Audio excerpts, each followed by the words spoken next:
Honourable lordship, ये दूसरी जमानत का आवेदन है। प्रथम जमानत आवेदन पर इस आधार पर निरस्त किया गया था कि डीएनए रिपोर्ट पॉजिटिव आई थी, लेकिन उस समय माननीय न्यायालय के समक्ष उन तथ्यों को प्रदर्शित नहीं किया गया। मैं माननीय न्यायालय की अनुमति से चाहूंगा कि कुछ तथ्य मैं माननीय न्यायालय के समक्ष रख सकूं। बताएं, प्लीज बताएं। मैं माननीय न्यायालय का ध्यान विनम्रता पूर्वक आकृष्ट कराना चाहूंगा। लॉर्डशिप, अगर देखेंगे इस प्रकरण की सबसे ज्यादा मैं इसको विवादास्पद रिपोर्ट मानता हूं वो है शव परीक्षण रिपोर्ट। ऑनरेबल लॉर्डशिप, कृपया कर इस रिपोर्ट पर आप दृष्टिपात करेंगे जी। तो दिनांक 9। आप कहाँ से बता रहे हैं? सर, मैं छिंदवाड़ा से हूँ, मेरा नाम पीयूष शर्मा है सर। जी जी।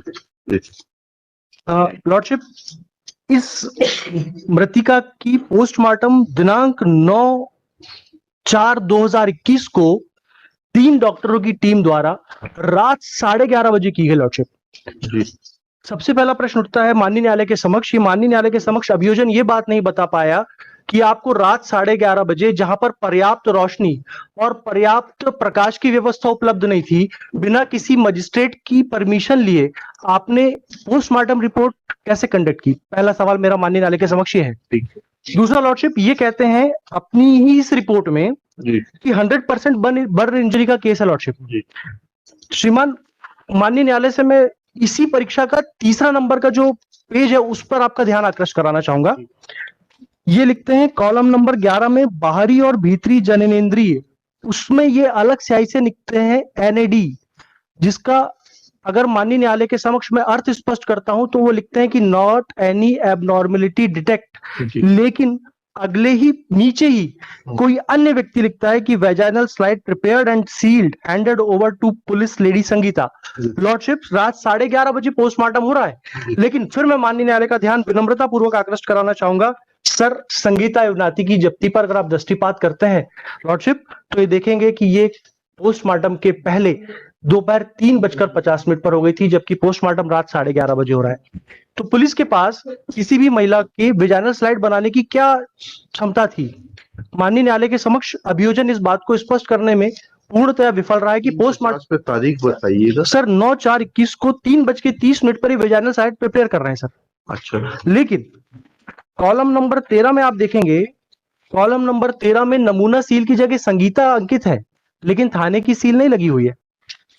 माननीय न्यायालय से मैं विनम्रता पूर्वक आग्रह करना चाहूंगा, मेरा निवेदन है सर, ये चूंकि मेरा पहला अवसर है इसलिए अगर कोई दृष्टता हो तो क्षमा करें। नहीं, आप बिल्कुल आराम से बहस करिए सर, डोंट वरी। लॉर्डशिप, मैं पहली चीज, ये जो मैंने तैयारी की थोड़ी सी, डॉक्टर पारिक और मोदी हैं, इनके मुताबिक जब इन्होंने अपनी किताब लिखी थी जिस पर ये डॉक्टर्स पढ़ाई करते हैं, इनमें इन्होंने लिखा था कि शुक्र के धब्बों की परीक्षा। लॉर्डशिप, ये बताते हैं कि स्पर्मेटोजोआ, जिसको शुक्राणु कहते हैं, इसकी उपस्थिति जानना कोई सरल कार्य नहीं है। इसके विरोधी तत्व जैसे कपड़ों का प्रकार, पुरानापन और प्रयोगशाला में पहुंचने तक वे धब्बे किन परिस्थितियों से गुजरे हैं, इस चीज को माननीय न्यायालय के समक्ष बताना बहुत आवश्यक होगा। लॉर्डशिप, पहली चीज ये उठती है कि आप 9/4/21 को मृतिका की पोस्टमार्टम रिपोर्ट कंडक्ट करने से पहले बिना सील बंद लिफाफा तैयार करे वेजाइनल स्लाइड प्रिपेयर करते हैं। इस चीज का मेरी बात से रिलेवेंसी इस बात पर है, माननीय न्यायालय से मेरा विनम्रता पूर्वक आग्रह है सर, कि जो महिला 100% जल चुकी हो, आप उसके योनि मार्ग से शुक्राणु कैसे प्राप्त कर पाएंगे, जबकि जो स्पर्म होते हैं वो मतलब दाह के प्रति बहुत ज्यादा सेंसिटिव होते हैं, और जब कोई महिला 100% ही जल चुकी हो तो ऐसी दशा में प्रथम दृष्टया ये भ्रम और प्रथम दृष्टया संदेह उत्पन्न होता है कि जलने के बाद किसी भी महिला की वेजाइनल स्लाइड प्रिपेयर नहीं की जा सकती। ऑनरेबल लॉर्डशिप से मेरा दूसरा बहुत बड़ा निवेदन है सर, अभी मैं एक लेटेस्ट एक जजमेंट था जिसमें शरद बिरथी चंद का हवाला हुआ था, और एक हवाला आया था सर 1984 का 4 सुप्रीम कोर्ट ऑनरेबल माननीय उच्चतम न्यायालय का, पेज नंबर 116 है।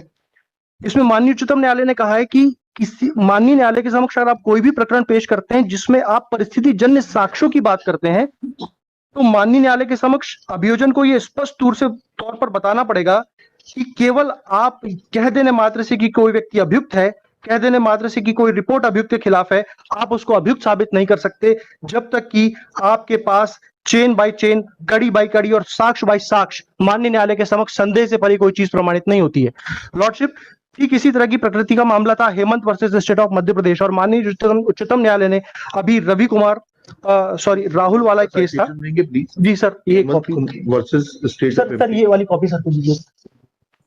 मैं माननीय न्यायालय से निवेदन करना चाहूंगा कि इस प्रकरण में माननीय उच्चतम न्यायालय ने ये कहा है, और मैं माननीय न्यायालय का इस जजमेंट की ओर ध्यान आकृष्ट कराना चाहूंगा। सर पूरे हिंदुस्तान के अंदर इस जजमेंट की बड़ी जोरों से चर्चा है, जिस मामले में माननीय उच्चतम न्यायालय ने, बताइए प्लीज सर, इसमें माननीय उच्चतम न्यायालय ने डीएनए प्रोफाइलिंग को पेज नंबर 138 से डिस्कस करना शुरू किया था, और उसमें 38 हाँ सर, मतलब वो शायद कंडी का क्रमांक 138 से सर। हाँ जी उसमें उन्होंने डीएनए प्रोफाइलिंग पद्धति के बारे में बताया सर।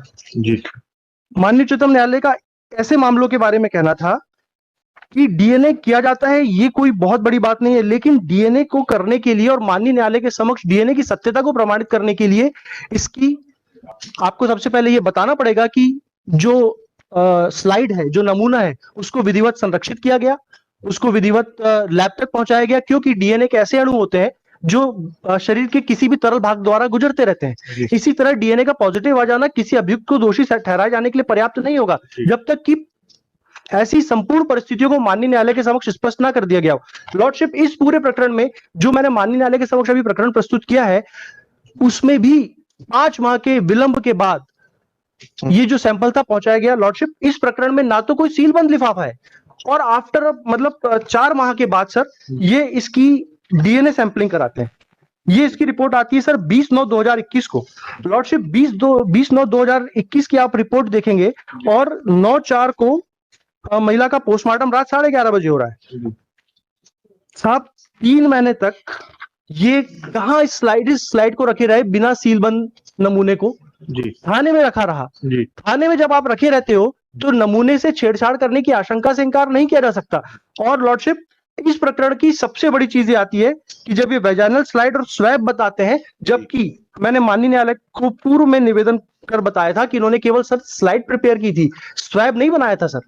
तो सर ये स्वैब इनको कहां से प्राप्त हो गया अतिरिक्त? इसका मतलब ये है कि अभियुक्त को झूठा बचाने के आशय से इन्होंने ये पूरी कथा रची है। लॉर्डशिप, इसके बाद जब ये जांच होती है, फिर ये स्लाइड वापस आता है। लॉर्डशिप, ये इसका ब्लड निकालते हैं। ब्लड इन्होंने निकाला, किस अवस्था में निकाला, कितनी मात्रा में निकाला, किस तो उसका तो मेमो होता है, बनता है सर। लेकिन मेरा माननीय न्यायालय से निवेदन है कि सर आपने तो ब्लड निकाल लिया, लेकिन इसके पहले तक हमको फंसाने की संपूर्ण कार्यवाही अभियोजन के द्वारा सुनिश्चित कर ली गई। आईओ एग्जामिन हो गया सर, आईओ से पूछा ये सब चीजें? सर अभी तो मैं माननीय न्यायालय के समक्ष डिले के लिए आया था कि हमारा ट्रायल नहीं हो पाया। बेल देने आए, बिल्कुल ठीक है जी, लेकिन ये सारे सवाल तो आप आईओ से पूछेंगे ना। मैं माननीय न्यायालय के समक्ष सैंपल प्रॉपर्ली सील नहीं किया गया, डॉक्टर आएगा, डॉक्टर से पूछेंगे, ठीक है ना। और सर आप उससे पूछेंगे, डॉक्टर से पूछेंगे कि 100% बर्न केस में जो है ये स्लाइड बनाई जा सकती है कि नहीं बनाई जा सकती, what will be the impact of the burn injuries on the efficacy of the sperms or the DNA material which has been recovered from the vagina of the victim। तो ये सब बातें तो आप वहां पूछेंगे। मैं माननीय न्यायालय से एक विनम्रता पूर्वक और एक निवेदन करूंगा। आप घटना बताते हैं साहब, अभियोजनी घटना बता रहा है, जिस दिनांक की घटना बता रहा है, ये बता रहा है सर। मैं माननीय न्यायालय से निवेदन करना चाहूंगा, माननीय न्यायालय ने अपने सुस्थापित सिद्धांतों पर बताया है कि जब आप कहते हैं तो संदेह से परे प्रकरण को माननीय न्यायालय के समक्ष प्रस्तुत कीजिए। नहीं, लेकिन सर संदेह से परे नहीं है सर, ये प्रथम दृष्टया की बात कर रहा हूं सर। आप बता रहे हैं कि जो अप्रैल 2021 जिस समय पूरा लॉकडाउन लगा हुआ था, उस दिन आप लॉकडाउन के समय में घर में लड़की को अकेला छोड़कर कहीं जाते हैं। लॉर्डशिप, जब लॉर्डशिप वहां पे सब जगह लॉकडाउन लगा हुआ है, ऐसी दशा में कोई किसी व्यक्ति को अकेला नहीं छोड़ेगा। लेकिन तीसरी बात, मेरा माननीय न्यायालय से सिर्फ एक बात कहनी है कि जब आपके पास पोस्टमार्टम रिपोर्ट आ गई, आपने फैब्रिकेटेड स्टोरी बनाते हुए अभियुक्त को ब्लड सैंपल कराया, जिसमें भी काफी विलंब हुआ, ऐसी दशा में अभियुक्त माननीय न्यायालय से रहम की पात्रता रखता है, क्योंकि इसका सर कोई आपराधिक रिकॉर्ड नहीं है। माननीय न्यायालय से मेरा इस बात के लिए भी विनम्र आग्रह है कि सर आज एक जो लड़का बहुत मेहनत कश मजदूरी के साथ अपना जीवन यापन करता है, उसको जिन आधारों पर माननीय न्यायालय के समक्ष उसका प्रकरण प्रस्तुत किया गया है, वो रहम के आधार पर और इस सद्भाविक आधार पर कि उसको लगभग 1 वर्ष हो गया है, ऐसी दशा में भी हम शायद माननीय न्यायालय से रहम की पात्रता रखते हैं। जो जितना आर्गुमेंट ले रहे हैं सर, उससे तो सब डॉक्टर और आईओ ही बता पाएगा। बाकी मेरिट पे तो सर जो दो विटनेस हैं, इसने पूरा बताया इसके ऊपर। पढ़िए। और जो ये डिसीज है sir, aged about 15 years of age. लड़की तो माइनर है ना, कंसेंट तो 18 आएगी नहीं। 15 साल की है sir. That's what I'm saying. Consent. और डीएनए रिपोर्ट उसमें लिखिएगा, after hearing learned counsel for the parties and going through the record, it is evident that first bail application was dismissed due to finding of the concerned SFSL laboratory that DNA material found on the vaginal slide matches with the DNA material collected from the present applicant. Full stop. There is no change of circumstance. Though Shri Piyush Sharma has vehemently argued and has tried to raise doubt about the efficacy of the sampling procedure.